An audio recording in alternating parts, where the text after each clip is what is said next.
அம்பிகையை நம்ம வழிபாடு பண்றது மூலியமாவும், அம்பிகையினோட மந்திரத்தை உபசரிக்கிறது மூலியமாவும், பாராயணம் பண்றது மூலியமாவும் என்னென்னலாம் நம்மளுக்கு நடக்கும் அப்படின்னு ஒத்த வரியில சொல்லணும் அப்படின்னா, தாயாரனோட 10 ஸ்வரூபங்களையும் தசமகா வித்யாக்களும் தாந்திரிகவாதிகள் வழிபாடு பண்ணக்கூடிய ஒரு ரகசிய வழிபாடு. அதனாலதான் அது குப்த நவராத்திரி அப்படிம்பாங்க. சப்த மாத்ரிகைகளில் ஒருவர், சப்த கன்னியர்களில் ஒருவர், வராக அவதாரத்தினோட சக்தி ஸ்வரூபமா பாவிக்கப்படுறதுதான் வாராகி தாயார். இந்த குப்த நவராத்திரி நம்ம வழிபாடு பண்றோம் அப்படின் போது வெளி மனுஷால கூப்பிடவே கூடாது. வீட்டுக்குள்ள இருக்கவங்க மட்டும்தான் வழிபாடு பண்ணோம். அதே மாதிரி இந்த 9 நாட்களும் நான் ஒன்ன வழிபாடு பண்றேன் தாயை. உண்மை என்ன அப்படின்னா, தாயார்கிட்ட நான் வழிபாடு பண்றேன், இது குடுன்னு கேட்கவே கூடாது. நீங்க ஆத்மார்த்தமா அவளை நோக்கி ஒரு அடி எடுத்து வைக்கிறீங்க அப்படின்னா, அவ உங்களை நோக்கி 100 அடி எடுத்து வைப்பாமா. இதுதான் வாராகி தாயாரோட.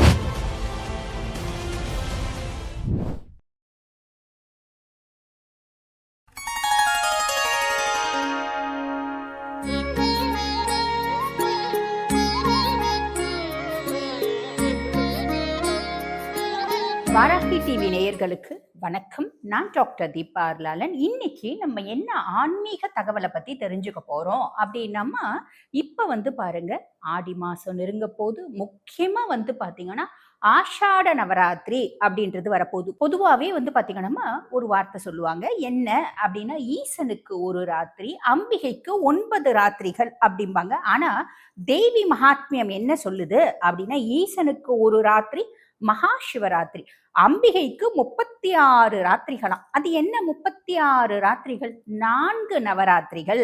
அம்பிகைக்கு 9 ராத்திரி அப்படின்றது மாறி 4 நவராத்திரிகள் அப்படின்றது இருக்கதான் செய்து. அதுல 2 நவராத்திரி சூக்ஷ்மமான நவராத்திரி.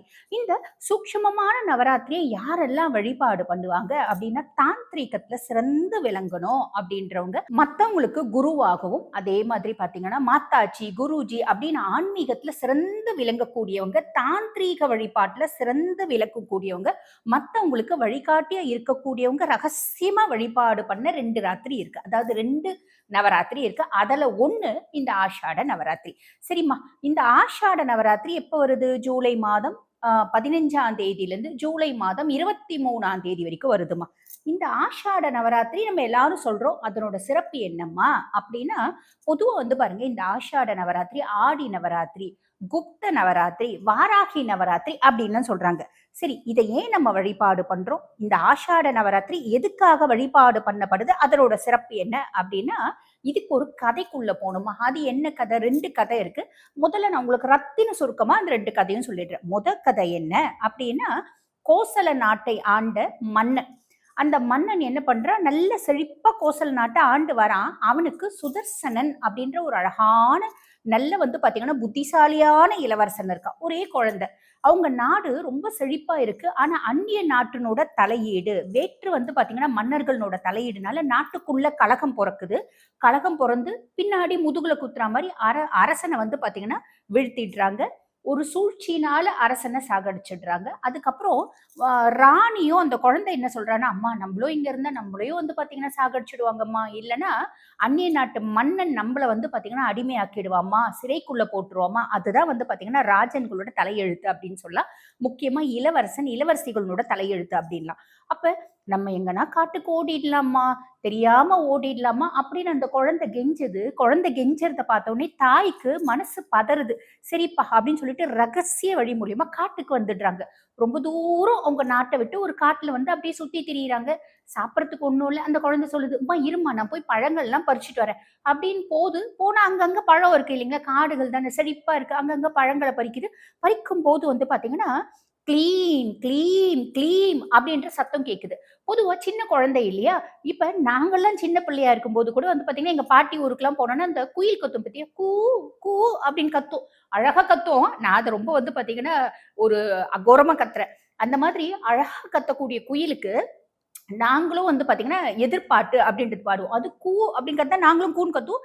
அந்த சத்தத்தை கேட்டு அந்த அந்த குயில் பாத்தீங்கன்னா திருப்பி திருப்பி திருப்பி திருப்பி கத்தும். இது குழந்தையில நீங்களாமோ விளையாடி இருப்பீங்க, நாங்க விளையாடி இருக்கோம். அந்த மாதிரி அந்த குழந்தை என்ன பண்ணுது, கிளீன் சத்தம் கேட்ட உடனே அந்த குழந்தையும் கிளீம் கிளீம் கிளீம்னு அந்த சத்தத்துக்கு எதிர் சத்தம் இந்த குழந்தை கொடுத்துட்டு இருக்கு.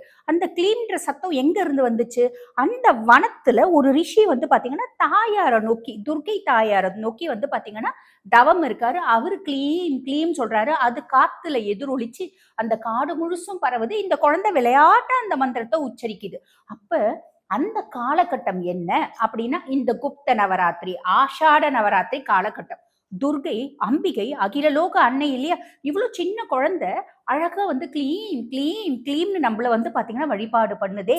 தெரிஞ்சு சொல்லுதோ தெரியாம சொல்லுதோ நம்மளோட பீஜ மந்திரத்தை சொல்லுதே அப்படின்னு சொல்லிட்டு அகிலலோக அன்னை மனசு பிரீத்தி ஆவரா. அந்த குழந்தை முன்னாடி வந்து நிக்கிறா. ஏன்னா கள்ளங்கபடம் இல்லாத ஒரு பக்தி இல்லையா? அந்த குழந்தை முன்னாடி நிக்கிறா. பக்தினா என்னன்னே தெரியாது, சின்ன பிள்ளை.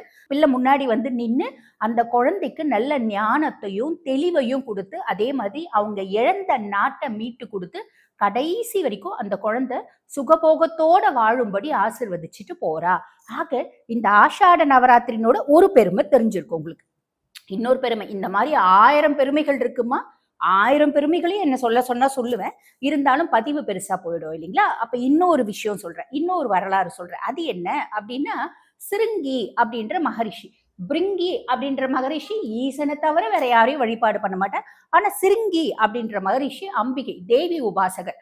அப்ப அம்பிகையை தவிர வேற யாரையும் வழிபாடு பண்ண மாட்டார். அப்படி ஒரு தவம் எடுத்திருந்தாரு அப்படின்னு சொல்லலாம். அப்ப சிருங்கி மகரிஷி என்ன பண்றாரு? ஒரு முறை ஆலமரத்து கீழே உட்கார்ந்து மக்களுக்கு அம்பிகை உபவாசத்தின், அம்பிகையினோட மகிமையும், அம்பிகையை வந்து நம்ம வழிபாடு பண்றது மூலியமாவும், அம்பிகையினோட மந்திரத்தை உபசரிக்கிறது மூலியமாவும், உபதேசிக்கிறது மூலியமாவும், அதே மாதிரி பாத்தீங்கன்னா கேட்கறது மூலியமாவும், பாராயணம் பண்றது மூலியமாவும் என்னென்னலாம் நம்மளுக்கு நடக்கும் அப்படின்னு ஒத்த வரியில சொல்லணும் அப்படின்னா அம்பிகையினுடைய பெருமைகளை சொல்லிட்டு இருக்காரு.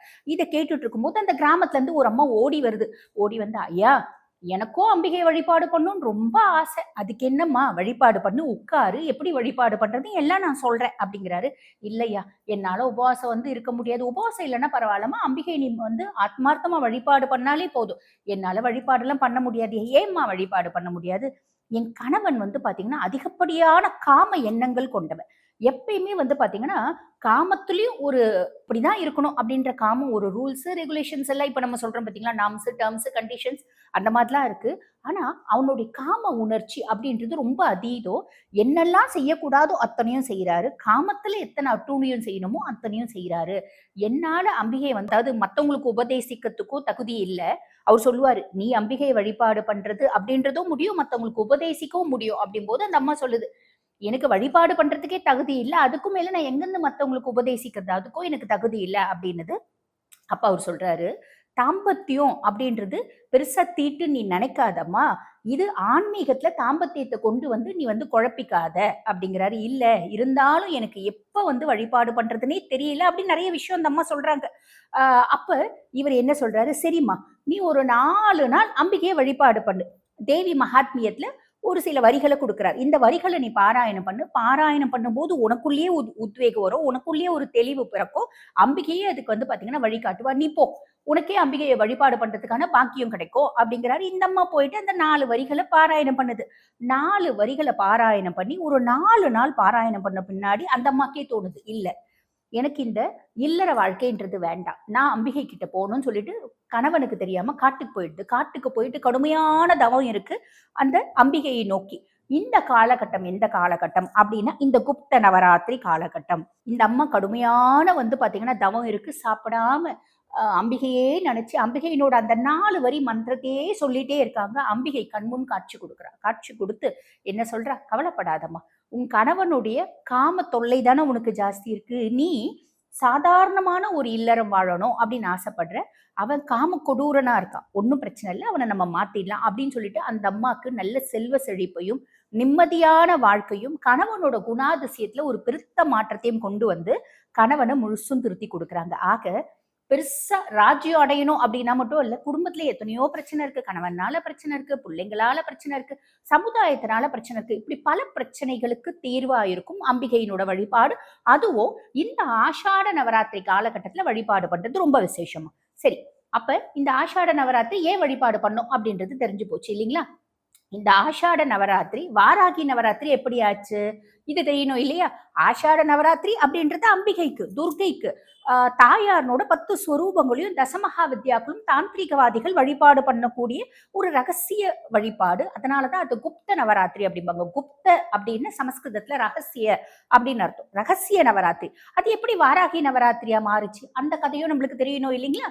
எப்படி அப்படின்னா சும்பனு சும்பன். தாயார் வந்து பாருங்க சும்ப நிசும்பனை சம்ஹாரம் பண்ண புறப்படுறா. சம்ஹாரம் பண்ணியும் முடிக்கிறா.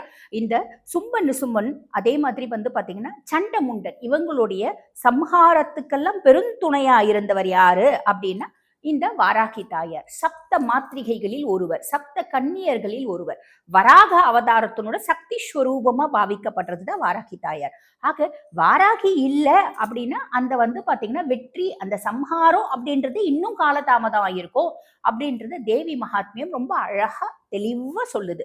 ஆக அதனால இந்த வாராகி தாயார போற்றும் பொருட்டும் அவளுடைய மகிமைகளை உலகத்திற்கு உணர்த்தும் பொருட்டும் அதே மாதிரி அவளுடைய கடாட்சம் நமக்கு பரிபூர்ணமா கிடைக்கணும் அப்படின்ற பொருட்டும் இந்த ஆஷாட நவராத்திரி அப்ப வாராகி தாயார வழிபாடு பண்றோம். புரியுதுங்களா? சரிம்மா, இப்ப நீங்க சொன்னது எல்லாமே புரிஞ்சிருச்சுமா. இந்த குப்த நவராத்திரி ஆஷாட நவராத்திரி போது கடைபிடிக்க வேண்டிய விதிமுறைகள் என்னம்மா அப்படின்னா பொதுவா வந்து பாருங்க ஒரு கருத்து இருந்துச்சு. இந்த குப்த நவராத்திரி நம்ம வந்து வழிபாடு பண்றோம் அப்படின் போது வெளி மனுஷால கூப்பிடவே கூடாது.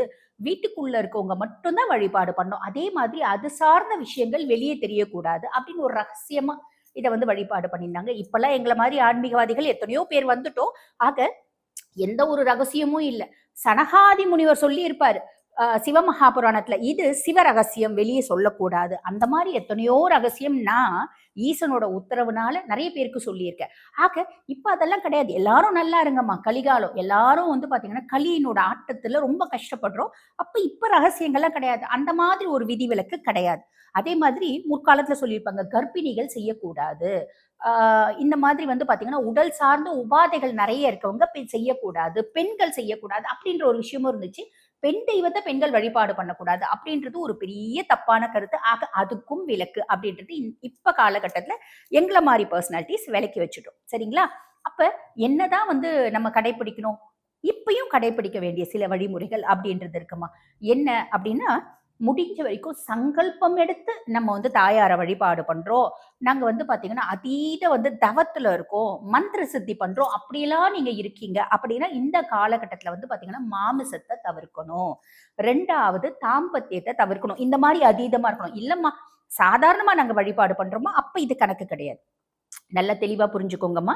அதே மாதிரி சாத்வீக உணவுகள் அப்படின்னு சொல்லுவோம். பூண்டு, வெங்காயம் இல்லாம சாப்பிட சொல்லுவோம். இது எல்லாமே வந்து பாத்தீங்கன்னா தீவிரமா பண்றவங்களுக்கு. மந்திர சித்தி பண்ணணும் அப்படின்னு நீங்க முயற்சி பண்றீங்க அப்படின்னா உங்களுக்கு அது இல்ல. இல்லம்மா நாங்க சாதாரணமா வழிபாடு பண்றோம் அப்ப கணக்கு இல்ல. ஆனா எல்லாருக்கும் கணக்கு என்ன அப்படின்னம்மா இந்த காலகட்டத்துல தோல் சம்பந்தப்பட்ட பொருட்களை நம்ம பயன்படுத்தக்கூடாது. இந்த லெதர் செப்பல்ஸ், லெதர் ஹேண்ட்பேக்ஸ் எல்லாம் யூஸ் பண்ற பாத்தீங்களாமா, அது வேண்டாம். நகம் வெட்டக்கூடாது, முடி திருத்தக்கூடாது. அதே மாதிரி காமம், குரோதம், மதம், மாச்சரியம், இடும்பை, அவசி அந்த மாதிரி விஷயங்களை நம்ம ஒதுக்கி வைக்கணும். மனுஷங்களா பிறந்துட்டு அதெல்லாம் எப்படிமா ஒதுக்கி வைக்க முடியும்? முடிஞ்ச வரைக்குமா யாரையும் காயப்படுத்தாமையோ, யாரையும் கஷ்டப்படுத்தாமையோ, யாருக்கும் தீங்கு விளைவிக்காமையும் இருக்கிறது நல்லதுமா. மனதளவுல கூட யாரையும் காயப்படுத்தாங்க. யாராவது நம்மள வந்து ஒரு கோல் எடுத்து அடிக்கவே வந்தா கூட ஒதுங்கி வந்துருங்க. திருப்பி கோல் எடுத்து நீங்க அடிக்காதீங்க. முடிஞ்ச வரைக்கும் முடிஞ்ச வரைக்கும். புரியுதுங்களா? இந்த மாதிரி ஒரு சில விஷயங்களை நம்ம வந்து பாத்தீங்கன்னா கடைபிடிக்கிறது நல்லது. அதே மாதிரி இந்த காலகட்டத்துல நீங்க எந்த தேவியை வழிபாடு பண்றீங்க? இப்ப வாராகி தாயாரை நீங்க வழிபாடு பண்றீங்க அப்படின்னா வாராகி தாயாருடைய மந்திரங்களை நீங்க சொல்லணும். வாராகி தாயாருக்கு 108 போற்றி இருக்குமா? வாராகி தாயாரனோட காயத்ரி இருக்கு. இப்படி ஏதாவது ஒரு வாராகி தாயாரனோட மூல மந்திரம் இருக்கு. இப்படி ஏதாவது ஒரு வாராகி மந்திரத்தை தினம்தோறும் ஒரு 1/2 மணி நேரம் பாராயணம் பண்ணிட்டு விளக்கேத்தி வச்சு எப்படி பாராயணம் பண்ணோம்? தாயாரனோட போட்டோவை முன்னிறுத்துங்க, இல்ல தாயாரோட விக்கிரகத்தை முன்னிறுத்துங்க. 2 பக்கமும் விளக்கேத்தி வைங்க. முடியும் அப்படின்னா முடியல அப்படின்னா ஒரு அகல் விளக்கேத்தி வைங்க. ஏத்தி வச்சுட்டு அன்றைய தினம் வந்து பாத்தீங்கன்னா தாயாருக்கு என்ன பூ உங்களால போட்டு வழிபாடு பண்ண முடியுமோ போடுங்க. என்ன கேட்டா நான் என்ன சொல்லுவேன் அப்படின்னா தச்சிப்பூ, தேன்பூ இது போட்டு வழிபாடு பண்ணலாம். இல்ல சிவப்பு நிற மலர்கள் எதுனாலும் போட்டு வழிபாடு பண்ணலாம். அன்றைய தினம் வந்து பாருங்க 2 சைடு விளக்கேத்தி வச்சுக்கலாம். இல்லைன்னா ஒரு பெரிய அகல் விளக்கு அதுல 9 திரிகள் போட்டுக்கோங்க. 9 திரிகள் போட்டு விளக்கேத்தி மந்திர ஜபம் செஞ்சு தாயாருக்கு நிவேதனம் அப்படின்னு செய்யணும் இல்லம்மா. தாயாருக்கு என்னென்ன மாதிரி நிவேதனம் செய்யலாம்? பொதுவா வந்து பார்த்தீங்கன்னா, சர்க்கரைவள்ளி கிழங்கு, வெண்ணெயோடு கூடிய தயிர் சாதம், ஆம வடை, பயிறு வடை இந்த மாதிரி. அதுக்கும் மேல வந்து பார்த்தீங்கன்னா, பால் கொழுக்கட்டை, பால் பணியாரம் எது உங்களுக்கு முடியுமோ அது செய்யுங்க. இருந்தாலும் வாராகி வந்து பார்த்தீங்கன்னா, மனித உடலும் காட்டுப்பன்றியின் முகமும் கொண்டவளால, இவளுக்கு இந்த கிழங்கு மாதிரி வைக்கிறது ரொம்ப விசேஷம். அவளுக்கு அதிக பிரியமா. அதனால அந்த மாரி ஏதாவது ஒண்ணு, "அம்மா தினம் தினம் இத்தனையும் செய்யணுமாம்மா?" "இல்லம்மா, தினம் ஒரு நெய்வேத்தியம்." அப்படின்ற மாரி நீங்களே வரைப்படுத்திக்கோங்க. வரைப்படுத்திட்டு ஒரு நிவேதனம் பண்ணுங்க. உபவாசம் இருந்து வழிபாடு பண்றதா, உபவாசம் இல்லாம வழிபாடு பண்றதா? பொதுவாவே வந்து பார்த்தீங்கன்னாம்மா, உங்களுக்கு அதிகப்படியான சித்திகள் வேணும். நீங்க 4 பேருக்கு வந்து பார்த்தீங்கன்னா, ஒரு வழிகாட்டியா இருக்கணும் அப்படின்ற பட்சத்துல, நான் முன்னமே சொன்னேன் பார்த்தீங்களா, சங்கல்பம் எடுத்து மந்திர ஜபம் செய்யணும். இந்த மாதிரி எல்லாம் பண்ணணும் அப்படின்னா, நீங்க உபவாசம் இருந்து வழிபாடு பண்ணுங்கம்மா. இல்லம்மா, நாங்க சாதாரண வந்து பார்த்தீங்கன்னா, எங்க குடும்பத்துல சந்தோஷம் வேணும், நிம்மதி வேணும், தாயாரினோட அனுகிரகம் வேணும், தாயாரினோட ஆசீர்வாதம் வேணும், அவ்வளோதாம்மா. மத்தவங்களுக்கெல்லாம் நாங்க வழிகாட்டுற அளவுக்கு இல்லம்மா. எங்க குடும்பம் நல்லா இருந்தா போதும்மா. அப்படின்னு நினைக்கிறீங்களா? யாரையும் நாங்க கெடுக்கணும்னு நினைக்கல. நாங்க வந்து பார்த்தீங்கன்னா, எங்க குடும்பத்தோட இருக்கிற இடம் தெரியாம வாழ்ந்துடணும்னு நினைக்கிறோம்மா. அப்ப நீங்க பெருசா உபவாசம் இருக்கணும்ன்ற அவசியம் இல்லம்மா. முடியும் உங்களுக்கு அதீத பிரியம்னா உபவாசம் இருங்க. உடல் சார்ந்த உபாதைகள் இருக்குன்னா வேண்டாம். வயோதிகம்னா வேண்டாம். அப்போ உபவாசம் இருக்கிறதுன்னா என்னம்மா? பாலு, பழம் மட்டும் எடுக்கலாம். எதுவுமே எடுக்காம சாயங்காலம் வரைக்கும் நம்ம வந்து பார்த்தீங்கன்னா, பூஜை முடிச்சுட்டு அதாவது மாலை வரைக்கும் காத்திருந்து, மாலை பூஜை முடிச்சுட்டு காலையில விளக்கேத்திடணும். மாலை நேரத்துல பூஜை பண்றது ரொம்ப விசேஷமா. சூரிய அஸ்தமனத்துக்கு பின்னாடி பூஜை செஞ்சுட்டு, அதுக்கப்புறம் ஒரு நேரம் உணவு அப்படின்றது எடுக்கலாம். இல்ல நம்ம வந்து பார்த்தீங்கன்னா, அம்பிகை மேல பாசம் இருக்குமா, ஆனா வந்து பகல்லாம் சாப்பிடாம இருக்க முடியல. பால், பழம் இல்லன்னா பால் சம்பந்தப்பட்ட பொருட்கள். தயிர் எடுத்துக்கலாம். இனிப்பு தயிர் லஸ்ஸின்னு சொல்றாங்க பார்த்தீங்களா? அது எடுத்துக்கலாம். எல்லா பழங்களும் எடுக்கலாம். சாப்பாடும்போது என்னம்மா வந்து இப்ப நாங்க இரவு நேரம் சாப்பிடுறோம். என்னம்மா சாப்பிடலாம்? எல்லாமே சாப்பிடலாம். நான் முன்னமே சொன்ன மாரி கொஞ்சம் பூண்டும், வெங்காயமும் கம்மி பண்ணிடுறது நல்லது. இதுக்கு நம்ம விஞ்ஞான விளக்கம் ஏதாவது இருக்கா? அப்படின்னா இருக்குமா. ஒரு மருத்துவரா சொல்லணும் அப்படின்னாலும், ஒரு ரிசர்ச் ஓரியன்டட் பெர்சனா சொல்லணும் அப்படின்னாலும், பொதுவா வந்து பார்த்தீங்கன்னாம்மா, இந்த பூண்டு வந்து பார்த்தீங்கன்னா, ஆ இந்த ராகு கேதுவா ஒரு அரக்கன் இருந்தான் பார்த்தீங்களா? அவனோட தலை துண்டிக்கப்படும்போது, அவனுடைய நெக்டார்ல இருந்து வந்தது. அப்படியாவது அதாவது அவனோட கழுத்து பகுதியில இருந்து ரத்தம் சிந்தி, அதுதான் வந்து பார்த்தீங்கன்னா, பூண்டா மாறுனதா ஒரு வரலாறு இருக்குமா.